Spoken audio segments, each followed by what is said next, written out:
안녕하세요. 저는 중앙일보에서 교육을 취재하고 있는 남국민 기자입니다. 제가 오늘 수능을 탈탈 털어드리도록 하겠습니다. 올해도 분명히 대부분의 전문가들 쉽다였어요. 근데 한 곳만 어렵다를 썼는데 반응은 실제로 어려웠고, 평가원도 이번에 국어 쉽게 냈다고 했거든요. 전문가들은 쉽다고 하는 아이들은 어렵다고 했고, 실제로 등급 커트가 진짜 낮게 나왔거든요. 1등급 커트가.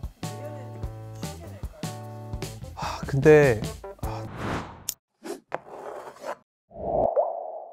올해 수능은 명확하게 불수능이었습니다. 근데 보통 이제 이런 얘기들 많이 해요. 뭐 기사 같은 거 올해 불수능에서 기사가 나오면 밑에 댓글에 뭐 물이어도 뭐라고 하고 불이어도 뭐라고 하고 어쩌라는 거냐 이런 식으로 얘기를 하시는데, 매해 수능을 물수능 불수능이라고 하진 않습니다. 예를 들면 작년 수능은 물수능도 아니고 불수능도 아니었어요. 그러니까 물수능이나 불수능 정도의 말이 나오려면 이건 진짜 너무 어려웠다 할 정도거나 너무 쉬웠다고 할 정도가 되면 이제 그런 얘기가 슬슬 나오기 시작합니다. 학원이나 뭐 교사단체나 이런 데서 막 자기들도 풀어봐요. 자기들이 분석하는 결과를 막 메일을 보내요. 1교시 쉬웠다 어려웠다 이걸 메일이나 이런 거 발표 같은 거 우리가 이제 기자들이 보고 다 쉬웠다고 하면 분위기를 봤을 때, 시험지를 봤을 때도 쉬우면 쉽다. 이제 끝날 때쯤 봐서 전반적인 분위기를 살피는 거죠. 근데 예를 들면 올해 수능은 왜 명확하게 불수능이었냐면 1교시도 어려웠고 2교시 수학도 어려웠고 3교시도 어려웠고 다 어려웠어요. 그러면 이제 이견의 여지 없이 불수능이라고 할 수 있고, 올해는 국어가 유독 어려웠어요. 1교시인데다가 국어는 좀 그래도 한국인이니까 어느 정도 한다라는 생각들을 해요. 수학은 뭐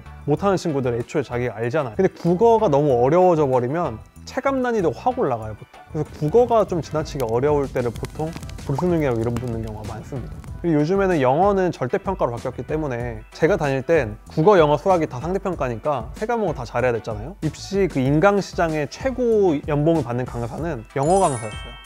그래서 그때 영어 만국론이 나올 때서 영어 공부하느라 나라 망한다. 학생들이 영어 공부하느라 뭐 영어 유치원 다녀야 되고 막 혀 밑에 뭐 이게 뭐 잘라가지고 발음 좋게 만든다는 얘기 나오고, 영어가 문제다라는 여론이 있었어요. 영어를 절대평가로 돌려버리니까 90점 이상이면 1등급, 80점 이상이면 2등급 이렇게 바뀌어버렸거든요. 그러니까 영어의 난이도가 확 부담이 줄었죠. 이제 문제는 국어와 수학이 된 거죠.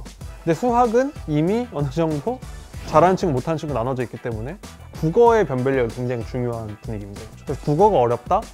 보통 불로 많이 갑니다. 근데 작년 같은 경우는 비슷비슷하게 잘 냈어요. 그런 경우 수능이 가장 잘 낸 수능이라고 하거든요. 그런 경우는 이제 물이라는 말이 그냥 불이라는 말이 없죠. 어차피 상대평가인데 쉬우면 어떻고 어려우면 어때 이런 말씀 많이 하시는데, 물 수능의 문제는 학생들이 다 시험을 너무 잘 봐버리니까, 예를 들면 이건 거예요.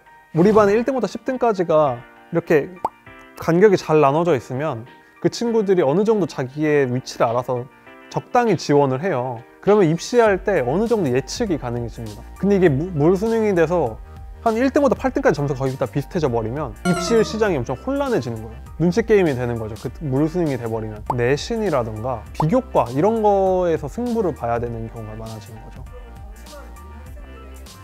난처한 거죠. 예를 들면 3년 동안 공부를 엄청 열심히 한 학생이 있고 별로 열심히 안 한 친구가 있는데 둘이 성적이 거의 비슷해져 버린다? 이렇게 되면 노력한 결과에 대한 보상을 못 받는다라는 그런 비판도 있습니다. 물수능에 대해서. 불수능의 문제는 뭐냐면, 요즘은 이런 경우가 정말 많이 사라져서 다행인데, 예전에는 몇 교시 끝나고 극단적 선택을 했다든지 울면서 집에 간다든지 시험이 너무 어려워져 버리니까 어린 친구들 입장에서 그냥 멘탈이 무너지는 거죠.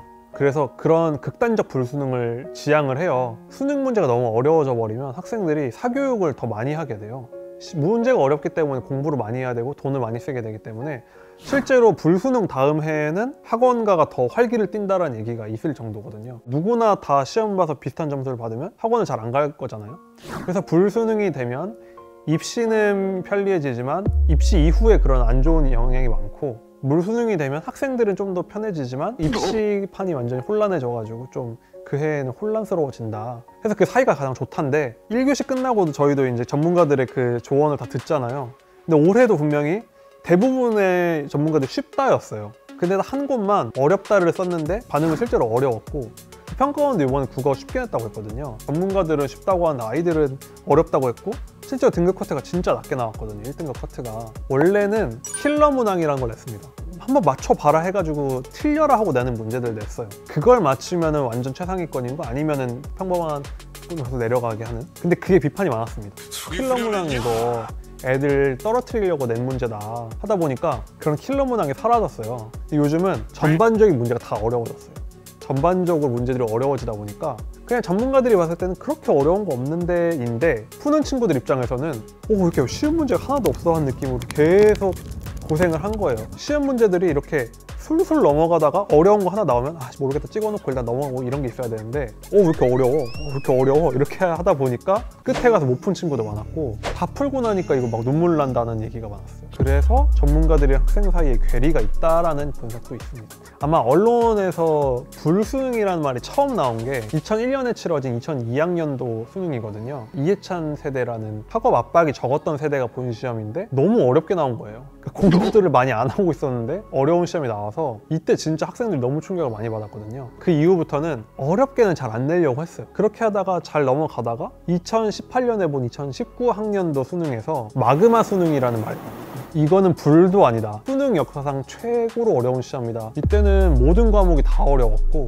모든 과목이 커트라인이 다 내려갔습니다. 보통 모든 과목이 다 어려우면 진짜 어려운 시험이라고 하거든요. 이때 만점자가 9명이었거든요. 근데 올해는 그 2019학년도보다는 좀 쉬웠던 것 같은데 만점자가 1명밖에 안 나온 거예요. 커트라인도 살짝 요번에가 좀 더 여유가 있었는데 그래서 마그마가 뜨겁냐 요번 수능이 뜨겁냐 이런 느낌이었는데 어쨌든 만점자가 1명밖에 안 나온 걸로 봤을 때는 진짜 이례적인 일이다. 앞으로도 이렇게 적기는 쉽지 않을 것 같다는 생각을 싶습니다. 근데 이게 참 가늠이 어려운데 보통 근데 불수능 다음엔 불수능, 불수능 다음엔 불수능 가는 경향이 있긴 해요. 올해 수능 만점자 1명 나왔잖아요. 그러다 보니까 불수능이었던 거 맞기 때문에 내년에는 조금 쉽게 내려고 하지 않을까. 근데 또 너무 쉽게 내버리면은 또 대혼란이 일어나니까 막 너무 쉬워지는 경향은 또 없을 것 같습니다. 제 생각에는.